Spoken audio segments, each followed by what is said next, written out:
こんにちは、ゆっくりレ夢ムです。ゆっくりマリサだぜ。今回は、日本で大人気だったインディーカードライバー、ダン・ウェルドンと、2011年インディーカーシリーズ最終戦の多重事故について解説するぜ。このチャンネルではできる限り、3D の再現 VTR を使って、当時の状況をわかりやすくお伝えしています。ゆっくりしていってね。ああ、うまいうまい。マリサ、何食べてるの？ああこれか？ダン・ウェルドンだ。つまりコラボ商品ね。そんなのがあるなんて、ダン・ウェルドン選手の日本での人気の高さが伺えるわね。ダンは北米最高峰、インディーカーシリーズの覇者で日本戦では特に強かったんだ。これから解説していくぜ。頼むわね。ダン・ウェルドンはイギリス出身、1978年6月22日生まれ。4人兄弟の長男だった。父が趣味でカートをやっておりダンも4歳の時からカートに慣れ親しんだ。自宅からほど近いベッドフォードの学校に16歳まで通い、イギリスカート選手権で優勝するなどカートを極めた。トロフィーの数が半端ない。卒業後は本格的にフォーミュラカーレースに取り組む。18歳の時には佐藤拓磨も戦ったボックスホール社のジュニアフォーミュラ選手権に参戦。3勝し総合2位だった。19歳の時はイギリスフォーミュラフォード選手権に出場。これまたアイルトン・セナが21歳の時に制覇したレースだ。ダンは3勝し総合4位だった。有名選手が通った、ある意味定番の登竜門レースにどんどん挑戦していった感じね。翌1998年、20歳の時もイギリスフォーミュラフォード選手権に再挑戦。4勝で総合3位だった。ここで通常ならいよいよイギリス F3 選手権にステップアップするんだが、ダンやその家族、そして当時契約していたスポンサーの資金力では足りなかった。ダンは1999年、アメリカに移住。21歳の時だ。そのまま USF2000 に出場すると、6勝でいきなりチャンピオンに輝いた。2000年はトヨタアトランティックシリーズに出場。3月の開幕戦で優勝したが、デビュー戦の優勝は史上初だ。結局2勝で総合2位。ルーキーオブザイヤーを手にした。この頃は何を目指していたの？北米最高峰のフォーミュラカーレース、インディーカーシリーズの出場だ。北米では F1 に並んで最も人気のあるリーグ戦だ。翌2001年はその目標に大きく近づいた。なんとインディーカーシリーズの下位リーグであるインディーライツシリーズにフル出場できたんだ。これは大きなチャンスね。インディーライツのマシンはワンメイク、エンジンやタイヤなどは指定されており皆横並びだ。改造範囲も狭く、ドライバーの力量が結果に強く影響する。ダンは2001年シーズン、優勝2回で総合2位だった。もちろんルーキーオブザイヤーだ。またオーバルコースで最も活躍したためボッシュプラチナムスピードウェイ賞も受賞した。超絶大活躍、これは引き抜きあるわね。ところが、北米最高峰インディーカーシリーズは強豪ドライバーでひしめいており、空きはなかった。ダンはなんとかインディーカーシリーズに参戦中のパンサーレーシングと契約できたが、レギュラードライバーではなくマシン開発者だった。マシン開発？インディーカーシリーズのマシンって F1 みたいにかなり自由設計なの？いやエンジンはホンダシボレーから選ぶだけ、シャーシやタイヤに至っては指定があり全車固定だ。とはいえそこからの改造や調整は可能でかなり差がつく。ダンは2002年、開発チームに入りテストドライバーの仕事に明け暮れる。チームは資金力がなく、限られた設備や人員で回した。そして終盤の2レースだけ出場するチャンスをもらえた。ライバルより戦闘力の劣るマシンで戦い、シカゴが10位、テキサスが15位だった。マシンのハンデの割にいい結果じゃない。鮮烈にアピールできるほどかっていうと、どうなのかしら。その通り。アンドレッティグリーンレーシングと翌2003年の契約を交わすことができたが、やはりここでもテストドライバーとしての契約だった。アンドレッティグリーンレーシングはこの2003年がインディーカーシリーズ初挑戦。1年間マシン開発に携わったダンの腕が買われたんだ。しかしここで思わぬ事態が発生する。チームオーナー兼レギュラードライバーのマイケル・アンドレッティ氏があまりの多忙さにドライバー用の方だけ引退したんだ。マイケル・アンドレッティ氏はオーナー用に専念する。そして公認のレギュラードライバーにダンが選ばれた。2003年シーズン、全16戦の3戦目からダンはフル参戦だ。なんというラッキー。ダンは2003年、最高3位で一度は表彰台に上る活躍を見せルーキーオブザイヤーを獲得。レギュラードライバーとしての地位を確かなものとした。翌2004年もダンは大活躍。3月のフェニックス戦で初ポールを獲得すると、なんと4月のモテギ戦ではインディーカーシリーズ初優勝。早速優勝来た。しかも我が国日本。この2004年は優勝3回で総合2位だった。チャンピオンはチームメイトのトニー・カナーンだ。アンドレッティさんのチームでワンツー。これは笑いが止まらないわね。続く2005年から2006年あたりがキャリアのピークと言っていいだろう。2005年、ダンはさらに成績を伸ばす。ダンはゴールデンウィークのモテギ戦で前年に続き優勝。どうやらモテギとは相性がいいようだ。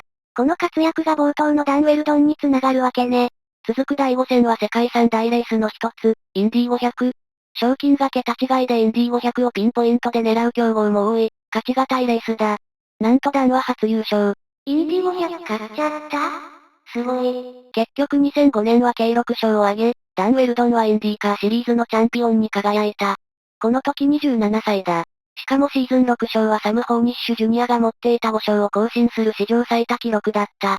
アメリカに移住してよかったわね。もう頂点極めちゃった。そして、この2005年をもってダンはアンドレッティ・グリーンレーシングを去った。チャンピオンよ。アンドレッティさん、なんでダンさん手放しちゃうの？一つは、なんというか身内には勝てなかった。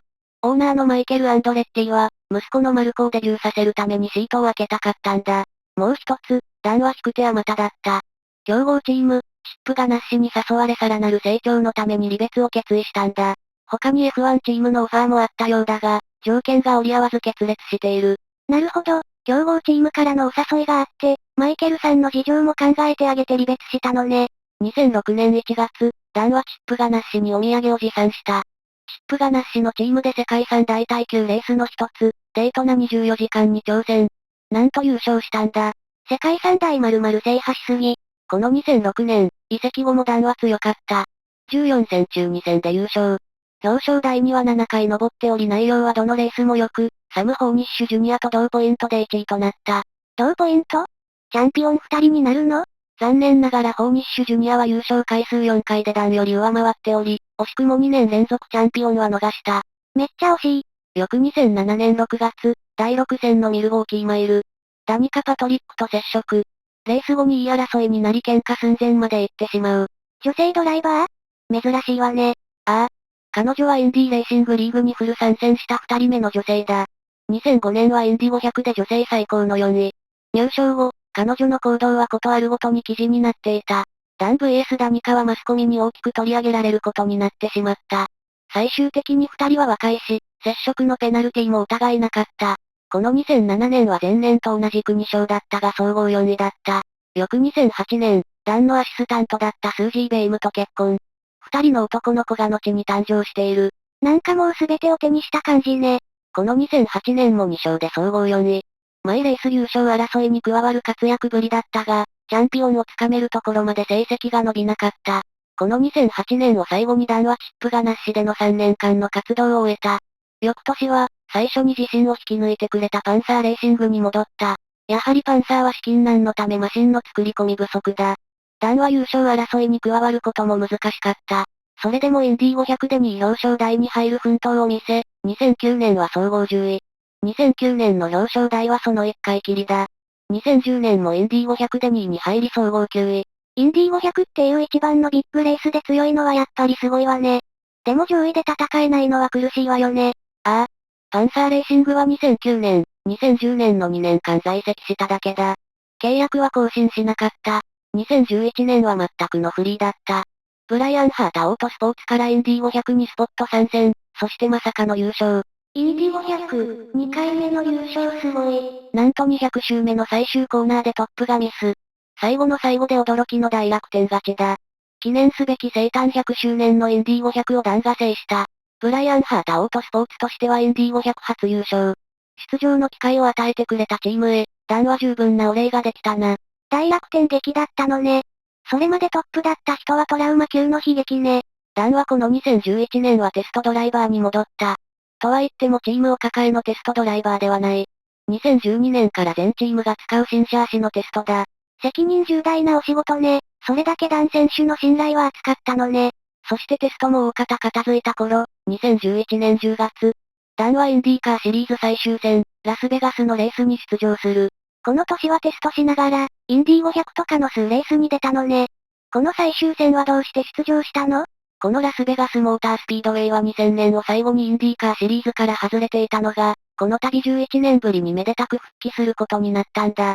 11年ぶりの大レース、これは盛り上がりそうね。他にもダンを引きつけた理由がある。最後尾からスタートし優勝したドライバーにはなんと250万ドルのボーナスが与えられるんだ。金額がでかすぎる、インディ500並みじゃない。これはインディーカーシリーズにフル参戦していないドライバーだけが利用できるプロモーションで、今回はダンだけがその対象となった。かなり気合を入れて臨んだんでしょうね。それじゃあ、10月16日、日曜日が決勝レースだ。朝、ダンはマイケル・アンドレッティと会っていた。ここでダンは翌年の契約を交わしたんだ。またマイケル・アンドレッティのチームでインディーカーシリーズにフル参戦することが決定した。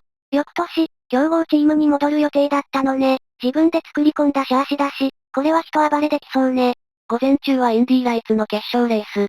天候は晴れでレース日和だ。特にトラブルはなくイベントが消化されていく。そして12時45分、インディーカーシリーズの決勝レースはスタートした。1周1.5マイル、2.5キロの楕円コースを200周するレースだ。このレース、34台が参加。ダンはプロモーション利用の条件の通り、最後尾の34番手スタートだ。ダンは早かった。10台をごぼう抜きし、10周目には24番手。そして現在11周目だ。まだ結構マシン同士が密集してるわね。ああ。トップと最後尾の差は約500メートル。トラックの5分の1のエリアに34台が密集していた。きっかけは10番手を走っていたジェームズ・ヒンチクリフとウェイド・カニンガムの接触だ。影響は2台で済まなかった。破片を踏んだり急ブレーキに対応できず追突するなどして後続車にもどんどん伝播してしまった。これがダン・ウェルドン。左にカーブしているため、コントロール不能なマシンはカーブに対応できずどんどん外壁に衝突していく。炎上しているマシンもいる。結局15台を巻き込むとんでもない多重クラッシュになってしまった。半数近くが巻き込まれたのね。みんな大丈夫だったのかしら。詳しく見ていこう。ダン・ウェルドン他数台のマシンは炎上したが、見づらいので説明の都合上、炎の描写はカットする。ここからスローで、前のジェームズ・ヒンチクリフと後ろのウェイド・カニンガムが接触。時速345キロ。カニンガムのマシンが横に流れる。後ろのヒルデブランド、横の J ハワードと次々衝突。ダニカ・パトリック、ギリギリでかわす。カニンガムはさらにタウンゼント・ベルに衝突。巻き添えになったマシンはカーブに対応できず、次々と外壁へ張り付いていく。ピンクのヒルデブランドは胸部打撲で一時入院する負傷。ここまでが一連の衝突だ。次のブロックへ。直接当たってはいないが、後続でも事故が発生する。ほぼ同時にマシンがスピンを始めた。左がトーマス・シェクター。右がビトール・メイラ。後ろにダン・ウェルドンがいる。逃げ場がない。ピッパマンとダン、跳ね上がってしまう。ダンは空中でビソにも衝突。一気にマシンが浮いてしまう。ダンのマシンはセーファーウォールを越えて、フェンスへ。運悪く、コックピット部から衝突してしまうんだ。その途中、後続でまた別の事故。前がアレックス・ロイド。速度を落としていた。後ろからウィルパワーが衝突。あとバディライスは他のマシンと絡んでないが多重クラッシュに関わった一台とされている。破片を踏んで単独スピンしたりしたのかもしれない。とんでもない事故。でも15台がまとめてぶつかったりしたわけじゃなかったのね。ああ。直接の衝突で連鎖したわけじゃない。この赤いチップがナッシュのマシンみたいに、前後事故集団に挟まれながら運よく事故を避けたマシンもいる。出てた速度が速度だけに、前がどうなってようが大きく回避することはできないんでしょうね。その時どこ走ってたか、最後は本当運ね。そもそもマシンが横並びで走ってるのよね。3台とか4台も。ベストな走行コースって1本じゃないの？コースやマシン設定にもよるが、このレースでは何本も有効なラインがあった。レース的には面白いが、ライバルがどこ走るか予測しづらいってのは特に抜かれる側にとっては怖いだろうな。場内は大混乱だ。赤旗が振られ、レースは即時中止となった。ダンはドクターヘリでラスベガス市内の病院に搬送された。支柱衝突時の頭部の外傷が致命的で、手の施しようがなかった。ダンは33歳で世を去った。あまりに突然すぎるわ。事故に巻き込まれなかった19台は5周の追悼ラップを行い、ダンを見送った。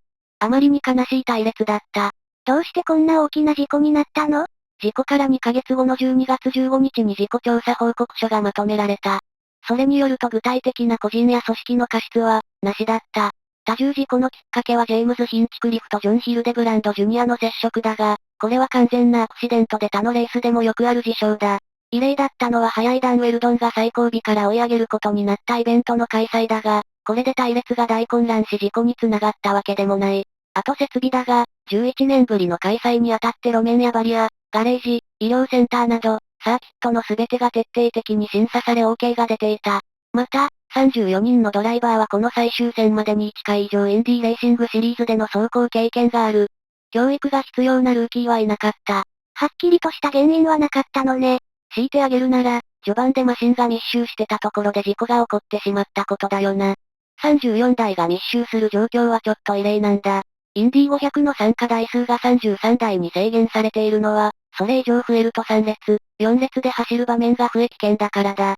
1周4キロのインディアナポリスでさえ33台に制限、今回は1周2.5キロのコースで34台。詰め込みすぎだろうと言われている。これには罰則みたいなものはないの？距離と参加台数についての制限要項はない。FIA のレースなんかだとあるんだが、無理やりそれに照らし合わせても違反まではいかないな。ラスベガスモータースピードウェイは翌年以降、インディカーシリーズを開催しないことを発表した。また、翌2012年からはダン・ウェルドンが手掛けた新シャーシが予定通り導入された。シャーシの名称は DW12 とされた。今も DW12 よね？ダン選手が最後に残していったシャーシが今も改良されて脈々と使われ続けてるっていいわね。2019年5月にはインディ500で特に活躍した選手を称えるインディアナポリスモータースピードウェイの殿堂入りを果たした。また、間違いなくレースの才能があるであろう二人の子供はダンに代わってマイケル・アンドレッティがしっかりとレースの世界へ導いているぜ。以上、今回はダン・ウェルドンの生涯と2011年インディーカーシリーズ最終戦の大事故について解説させてもらったぜ。最後まで、ご視聴ありがとうございました。これからもモータースポーツを中心に 3D の再現 VTR 付きで解説していくので、よかったらチャンネル登録と高評価をお願いいたします。また見てね。